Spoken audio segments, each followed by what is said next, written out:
Idiretso na po nila to sa Pangulo kung meron silang particular na pangalan na alam at para po mas mabilis ang pag-iimbestiga.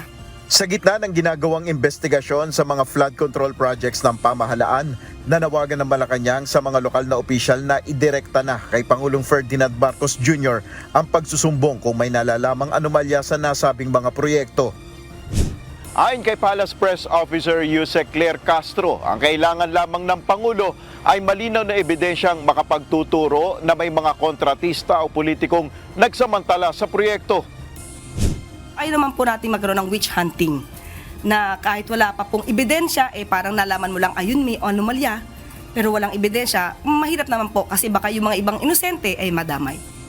Inihalibawan ng Malacanang ang ginawa ni Pasig City Mayor Vico Soto kung saan pinost niya sa kanyang social media account ang pamamayagpag ng ilang kontraktor sa kanyang nasasakupan na nasa listahan rin ng ibinulgar ni PBBM. Ayon kay Yusek Castro, mahalagang maimbestigahang mabuti ang mga kontratista kung naipatupad bang mabuti ang mga proyekto ng gobyerno.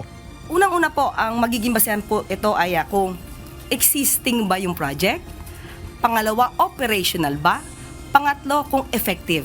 So yun yung titignan. Una, ghost project ba yan o existing? Kung existing man, operational ba, gumagana ba? O kung gumagana ba, epektibo ba para sa pag-control ng baha?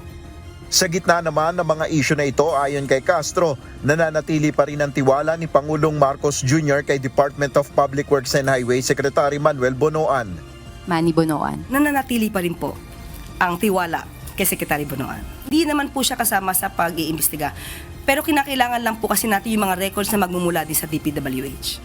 Nel Maribuhok, UNTV News and Rescue, Diyos ang aming sandigan, serbisyo publiko ang aming pinahalagahan.